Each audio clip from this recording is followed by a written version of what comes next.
오늘 우리에게 주신 하나님의 말씀은 욥기 14장 1절로 15절 말씀입니다. 욥기 14장은 구약성경 774쪽에 있습니다. 우리 774쪽 욥기 14장 1절에서 15절 말씀을 교독으로 함께 봉독하겠습니다. 여인에게서 태어난 사람은 생애가 짧고 걱정이 가득하며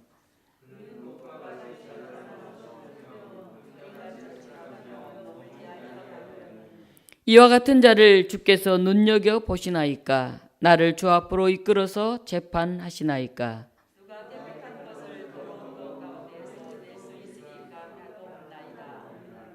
그의 날을 정하셨고 그의 달수도 주께 있으므로 그의 규례를 정하여 넘어가지 못하게 하셨사온즉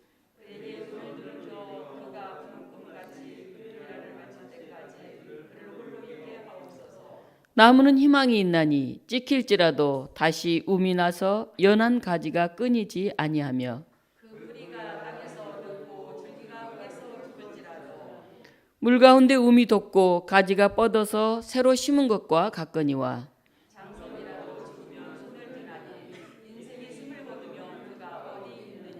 물이 바다에서 줄어들고 강물이 잦아서 마름같이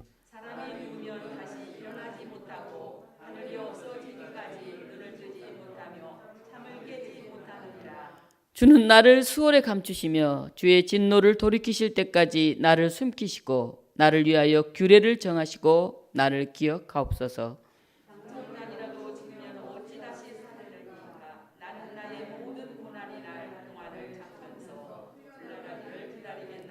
함께 읽습니다.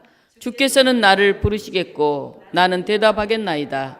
주께서는 주의 손으로 지으신 것을 기다리시겠나이다. 아멘. 오늘 욥기 14장 말씀을 가지고 한계를 정하셨으니 라는 제목으로 하나님 말씀을 증언하겠습니다. 벌써 가을의 결산이 다가옵니다. 다음 주일이 추수감사주일입니다. 한 해를 결산하면서 우리 삶을 돌아보며 기쁨과 감사가 참 많았다 하는 생각도 있지만 또 한편으로는 외롭고 공허했던 적도 우리에게 있을 것입니다. 아름답게 물든 단풍, 요즘 사진 찍어 오르면 큰 단풍 사진들이 가득해요. 어디 갔다 해서 단풍을 카톡방에 올리고 있는데 어제 내린 비로 이제 땅에 떨어져서 낙엽이 뒹구는 것을 보면서 우리 인생도 참 유한하다 하는 느낌을 갖게 됩니다. 오늘 욥기 14장은 욥의 탄식과 같은 그런 간구입니다. 동방의 의인으로 불리면서 가족, 경제, 명예, 신앙 등 부족할 게 없는 그런 삶을 살았던 욥이 어느 날 모든 것을 잃습니다. 자녀도 죽고 재산도 다 사라집니다. 욥을 위로한다고 찾아온 친구들은 자신이 직접 경험하지 않는 욥의 이 비참한 현실을 보면서 자신들의 잣대를 들이대면서 얘기합니다. 그래도 뭔가 네가 잘못한 게 있으니까, 죄가 있으니까 이런 일을 당하지 않겠나, 회개해라, 그렇게 얘기를 합니다. 오늘 우리가 읽지 않았던 그 앞에 11장에서는 욥의 친구 소발이 또 얘기합니다. 너의 죄로 인해서 이런 일을 당했다. 당시에 구약의 사람들이 생각했던 하나님은 죄악과 불의에 대해 심판하시는 그런 하나님입니다. 그들은 고난의 원인을 찾아내고 판단합니다. 그런데 욥에게는 더 큰 상처가 됩니다. 사실 욥은 사탄이 하나님께 욥을 시험하겠다고 그렇게 해서 아무 연고 없이 지금 까닭 없이 갑자기 시험을 당하고 있지 않습니까? 욥은 용문도 알 수 없는 이 엄청난 사건 앞에서 친구들, 아내, 어느 누구도 자신의 상황을 알지 못한 채 가진 얘기를 합니다. 우리도 고난당한 이웃을 보면 섣부르게 나의 생각이나 과거의 어떤 경험을 적용하면서 평가해서는 안 됩니다. 고난의 원인이 뭐다 라고 쉽게 분석하거나 대체 방향을 가리키려고 너무 무리해서도 안 됩니다. 우리는 깊고 오묘한 하나님의 뜻을 잘 모른다는 사실을 솔직하게 받아들여야 합니다. 그리고 우리의 부족함을 인정하면서 하나님의 뜻을 깨닫기 위해서 기도해야 합니다. 최근에도 우리 곁에 어마어마한 참사가 있지 않습니까? 그들이 뭐 철이 없어서라고 했다든지 너무 뭘 몰라서라고 했다든지 뭐 여러 가지 많은 말들이 있을 수 있지만 우리는 그 모든 것을 너무 쉽게 단정할 수가 없습니다. 욥은 고통이 너무 힘들어서 하나님께 자신을 데려가 달라고 합니다. 종기와 피부병이 가득한 이 몸을 기아장으로 빡빡 긁으면서 아내의 비난을 듣던 그는 이 힘든 세상, 이 힘든 상황을 더 이상 감당할 수 없었기 때문에 이제 마무리하고 싶다는 그런 고백을 합니다. 오늘 14장에서 욥은 말합니다. 우리 1절로 2절입니다. 여인에게서 태어난 사람은 생애가 짧고 걱정이 가득하며 그는 꽃과 같이 자라나서 그림자같이 지나가며 머물지 아니하거늘. 욥은 인생의 허무함과 무상함을 느낍니다. 그리고 인생에 대해서 크게 세 가지 특징을 그는 자신에게 적용시킵니다. 인간은 수명이 짧다. 언젠가는 가야 될 사람이라는 거죠. 인생은 괴로운 번민이 가득하다. 인생은 고해라고 하는 말을 우리는 알고 있지 않습니까? 세 번째, 인생은 식물처럼 한때 번성했다가 사라진다. 결코 죽고 없어질 그런 삶 아닌가. 그리고 욥은 자기 자신을 눈여겨보시는 하나님께 탄원을 합니다. 우리가 읽지는 않았지만 7장 20절에는 이런 말씀이 나옵니다. 사람을 감찰하시는 이여, 내가 범죄하였던들 주께 무슨 해가 되오리이까?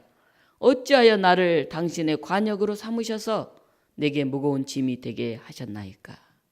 사람을 살피고 돌보시는 하나님, 제가 범죄했다 해도 자신은 알 수 없지만 그게 하나님께 무슨 해가 됐습니까?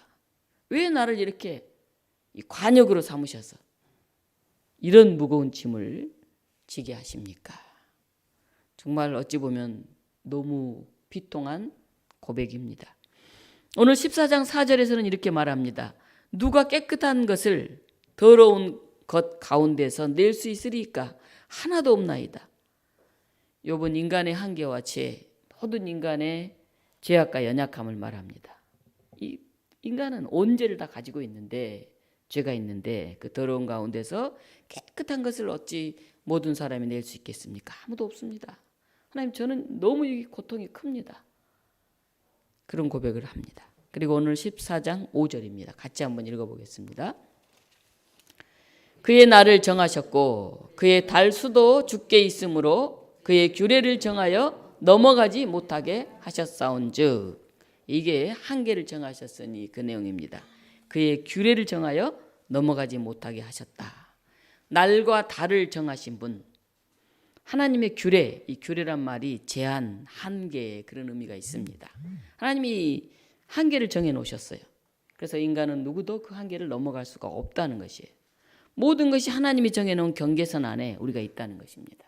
욥은 너무 고통스러운 이 상황 속에 있으면서도 하나님, 이 고통도 한계가 있지 않을까요? 기한이 있지 않을까요? 제가 그 기한을 받아들이겠습니다. 그렇게 얘기를 하고 있습니다. 우리 하나 띄워주실래요? 지명자 불온천, 온천자 무지. 순자가 한 말입니다. 하늘의 목적을 아는 자는 하늘을 원망하지 않는다. 하늘을 원망하는 사람은 의지를 모르는 자이다. 그렇게 순자가 일찍이 말했어요.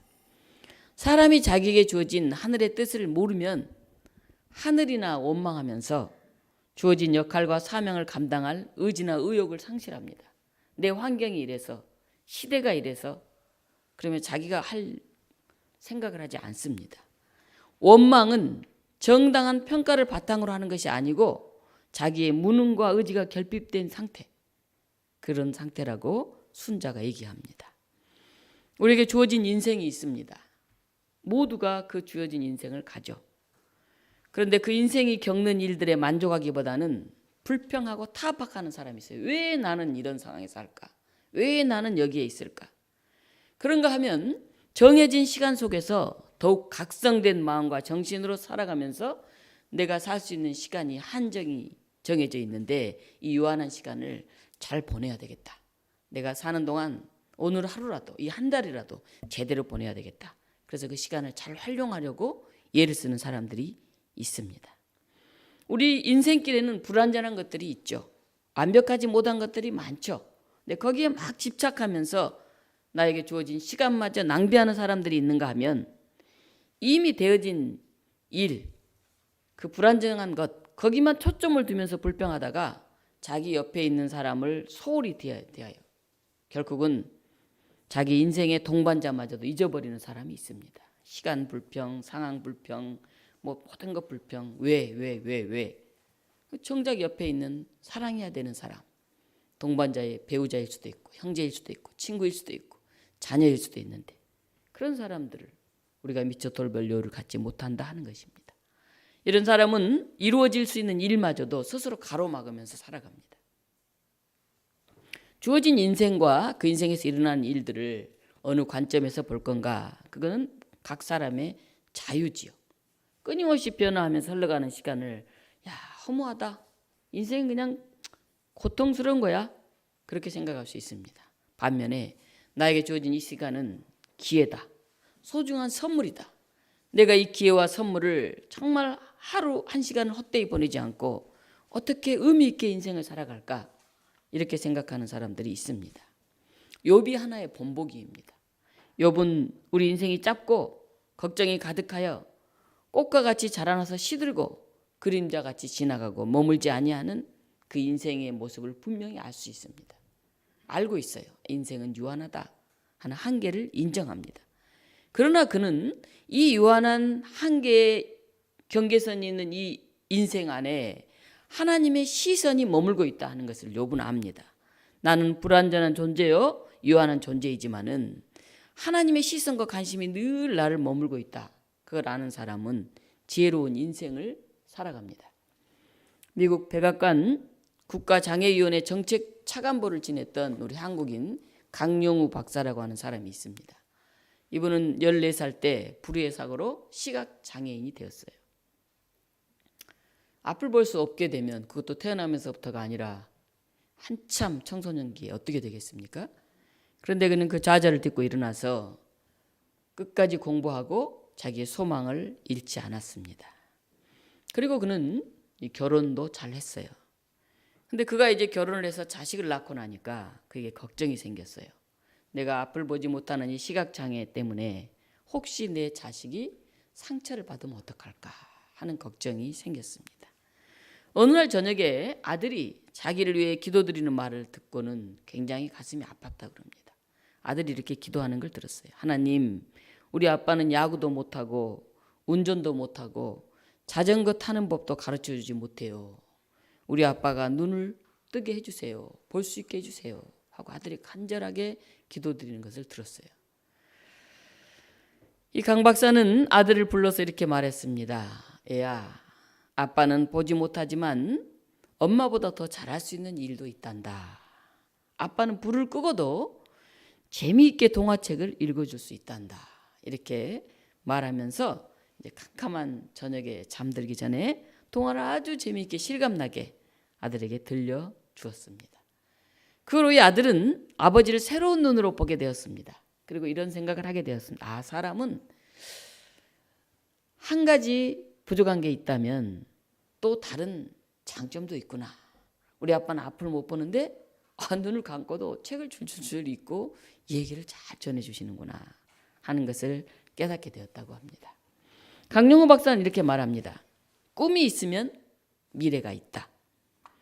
실명이라는 고난을 딛고 강용호 박사는 하나님께 자신의 눈을 고쳐달라고 간절히 그 젊은 시절에 기도했습니다. 그런데 하나님은 예수로 응답하지 않으셨어요. 노로 응답했어요. 강용호 박사는 말합니다. 하나님이 그때 예스하고 내 눈을 떠줬다면 오늘날 내가 없었을 것이다. 나는 평범한 일생을 살았을 것이다. 하나님이 노하고 내 눈을 뜨지 않게끔 응답해 주셨기 때문에 나는 각고의 노력을 했고 매 순간 하나님을 더 의지할 수밖에 없었고 그래서 오늘의 내가 있다. 이렇게 고백을 했습니다. 태어난 지 19개월 만에 실명하여 시각장애인이 된, 그래서 아주 개팍한 아이로 자라나던 헬런 켈러라고 하는 사람을 우리는 잘 알고 있습니다. 그가 나중에 이제 성인이 되었을 때 그는 사회적 약자들을 위해서 굉장히 열심히 일했습니다. 그리고 장애인들을 위한 그런 복지 사업을 끊임없이 그는 담당했습니다. 그가 이렇게 말했습니다. 헬런 켈러의 고백입니다. 내게 핸디캡을 주신 하나님께 감사드립니다. 내게 이런 핸디캡이 있었기 때문에 나는 나 자신을 발견하였고 내 일을 찾았고 하나님을 온전히 만났습니다. 우리에게는 하나님의 시선이 머물러 있습니다. 비록 인간은 유한하고 시련과 고난이 많고 아픔과 괴로움이 있는 인생길이지만은 우리 인생길 가운데서 내가 너를 버리지 않으리라, 내가 너를 떠나지도 않으리라 약속하신 하나님의 그 눈길이 머물러 있습니다. 하나님의 그 관심이 머물러 있습니다. 그래서 믿음의 사람들은 그것을 압니다. 인생은 유한하다. 그러나 이 유한한 이 짧은 인생은 하나님 주신 선물이다. 기회다. 우리가 이룬 이 많은 업적은 언젠가는 다 사라지고 말 것이다. 그러나 우리가 인생에서 맺는 열매가 하나님의 영광의 도구로 쓰일 수 있다 하는 것을 아는 사람들, 그들이 지혜로운 사람들입니다. 오늘 여러분들 어떻습니까? 여러분들 인생에는 어떤 실패와 좌절이 있습니까? 여러분이 한때 막 꿈꿨던 나는 이런 일을 하고 싶어 했는데 그 일은 얼마나 이루어져 있습니까? 그러나 우리의 인생의 실패와 좌절은 나를 더 통이 크고 속이 깊은 사람으로 만드시는 하나님의 섭리이심을 우리는 고백해야 됩니다. 믿음의 사람들은 그 불안정한 고난 가운데서도 빠짐없이 들어있는 긍정적인 요소, 발전 가능성을 찾아내곤 합니다. 오늘 욥을 보십시오. 욥. 하루아침에 그가 망하지 않았습니까? 위로한답시고 욥에게 빨리 죄를 고백하라고 회개하는 친구들의 이야기. 욥은 자기가 특별히 잘못한 게 기억이 나지 않아요. 뭐 사람이 타고난 그런 죄된 온죄 같은 건 있지만 특별히 본인이 하나님 앞에서 잘못한 게 별로 없는 것 같거든요. 너무 당황스럽고 황망한, 그래서 욥은 오히려 삶이 더욱 힘듭니다. 욥은 나무의 희망을 이야기합니다. 우리 14장 7절에서 9절 같이 한번 읽어보겠습니다.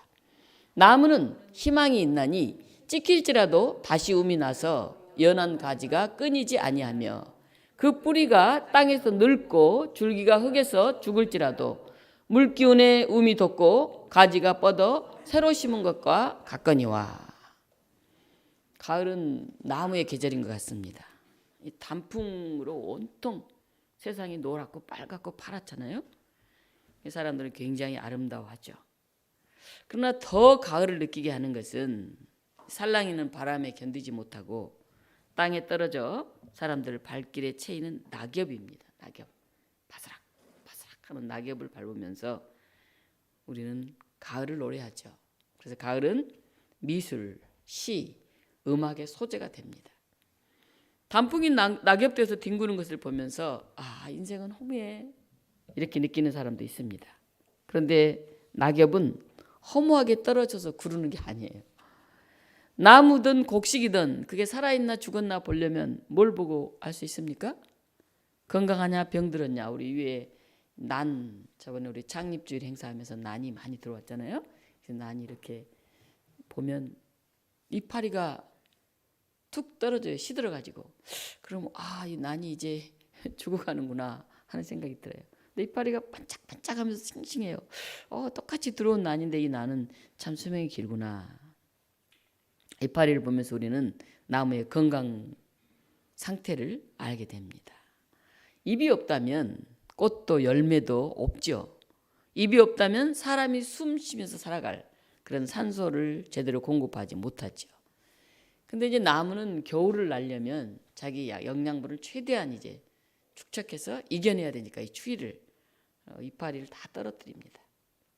이 몸을 제대로 보존하기 위해서 그렇죠. 그게 이제 단풍이고 그게 낙엽이죠. 이파리는 이제 할 일을 다 하고 단풍이 되어서 가을을 빨갛게 물들인 후에 이제 낙엽이 되어서 떨어집니다. 썩어서 그 밑거름이 돼요. 그 나무를. 겨울이 지나고 내년 봄에 피어날 새로운 생명에게 자기를 온전히 바치는 것이죠. 수많은 칭찬을 사람들은 열매에게 선사합니다. 열매가 맛있다, 좋다. 그리고 아름다움과 영광을 꽃에게 사람들은 바칩니다. 그리고 다 나무가 꽃과 열매를 다 이제 없게 하고 쭉 자라난 이런 큰 나무들도 그걸 잘라내서 제목으로 삼잖아요. 책상도 만들고 뭐 가구도 만들고. 참 쓸모있게 자란 나무구나 하는 이 찬사도 나무 줄기가 받습니다. 그런데 이 모든 것들을 가능하게 한 것이 바로 잎이죠. 잎. 네, 잎이 자라나고 그 사이에 순이 자라나고 꽃이 피고 열매를 맺죠. 예수님도 우리를 위해서 낙엽이 되셨어요. 거름이 되셨습니다. 나라는 한 사람의 그리스도인을 만들기 위해서 목숨을 내놓으셨습니다. 꽃향기 속에서 먹음직스러운 열매 속에서 한 해 두 해 자라나는 나무 줄기 속에서 이파리의 생명은 영원히 보존됩니다. 욥은 이 나무에게서 희망을 보았습니다. 유한한 인생을 살면서도 그래서 고난 가운데 빨리 죽었으면 좋겠다. 너무 힘드니까. 그렇게 기도했으면서도 그런 하나님이 지켜보고 있고 이 나무는 다시 또 새롭게 일어나게 될 것임을 그는 잊지 않았습니다. 가을은 외로움의 계절인 것 같아요. 어제 어떤 후배 하나가 전화 와서 목사님 하면서 자기 얘기를 쭉 하더라고요. 개척기 하는 후배인데 참 힘들어요. 코로나 이후에 너무 어려워요. 교인들도 많이 줄었고 가을에 단풍이 너무 아름다워서 밖에 나왔더니 떨어져 구르는 이 낙엽을 보니까 마음이 굉장히 쓸쓸해지네요. 그렇게 하면서 전화가 왔습니다. 그러나 그 낙엽, 그 단풍을 지나야 봄이 오고 이 나무는 또 새롭게 소생하는 것이죠. 우리가 아직 눈을 뜨고 사는 동안에 대자연의 아름다움을 느낄 수 있었으면 좋겠습니다. 그리고 하나님의 말씀을 아직 눈이 밝을 때 더 열심히 읽을 수 있었으면 좋겠습니다. 우리가 아직 말을 할 수 있는 이 시간에 우리가 좀 더 덕스러운 그런 얘기를 많이 했으면 좋겠어요. 교회 다니는 사람들은 우리 말을 잘해야 됩니다. 칭찬의 말, 격려의 말. 세상 사람들처럼 화가 난다고 막 욕하고 그러면 안 되죠. 내 입술로 사람들을 살리는 말, 찬양하는 말, 그런 말을 해야 됩니다. 우리의 귀가 아직 들리는 동안에 우리가 아름다운 음악을 듣고 작은 아픔에도 공감할 수 있는 그런 마음을 가져야 됩니다. 아직 우리가 그래도 돈을 쓸 수 있는 용돈이라도 우리가 줄 수 있는 이때에 하나님 주신 물질로 사람들에게 나누고 하나님의 선한 일에 쓰임받을 수 있도록 해야 되죠. 죽음 앞에선 유한한 인간의 눈으로 세상을 보면서 아직 내가 살아있구나, 아직 내가 보고 있구나, 아직 내가 듣고 있구나, 아직 내가 말하고 있구나, 아직 내가 걷고 있구나. 이제 얼마 남지 않는 내 인생을 우리 주변 사람들을 더 친절하게, 더 따뜻하게 그렇게 대하면서 살아야 되겠다. 이런 고백을 해야 할 것입니다. 욥은 인생의 고난 앞에서 인간의 유한함을 다시 느꼈고 하나님의 눈길을 기억했습니다. 그리고 자기 아내 앞에서도 그랬듯이 친구들의 비판 앞에서도 욥은 하나님을 원망하거나 저주하지 않습니다. 내 인생의 유한함을 받아들이면서 그 안에 하나님의 더 깊은 뜻이 있겠지 하고 그는 하나님의 그 섭리를 기다립니다. 우리 13절부터 15절 같이 한번 읽어보겠습니다. 주는 나를 수월에 감추시며 주의 진노를 돌이키실 때까지 나를 숨기시고 나를 위하여 규례를 정하시고 나를 기억하옵소서. 장정이라도 죽으면 어찌 다시 살리이까? 나는 나의 모든 고난의 날 동안을 참으면서 풀려나기를 기다리겠나이다. 주께서는 나를 부르시겠고 나는 대답하겠나이다. 주께서는 주의 손으로 지으신 것을 기다리시겠나이다.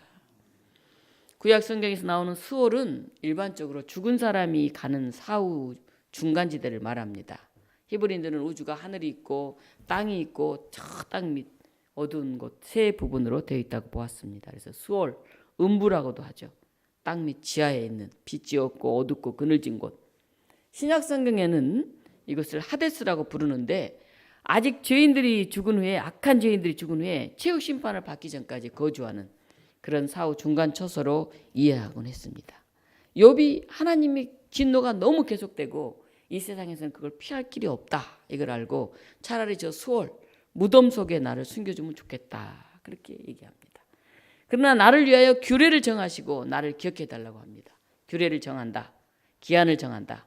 군대에 가듯이 그 기한이 지나면 자기를 기억하고 다시 산자의 땅으로 되돌리면 좋겠다.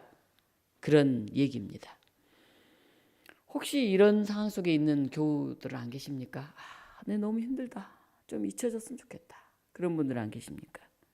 우리 주변에 그런 사람들은 없을까요? 빈민들이나 노숙자나 불법 체류자나 소수자나 실직자나 해고자나 몸이 아파 거동하지 못하는 노인들이나 희망을 잃은 젊은이들이 우리 곁에 이렇게 피통에 겨운 그런 신음소리를 낼 때가 있습니다. 그들에게 필요한 것은 수월이 아니에요. 저 무덤 같은 곳에 그냥 사라져버렸으면 좋겠다. 수월이 아닙니다.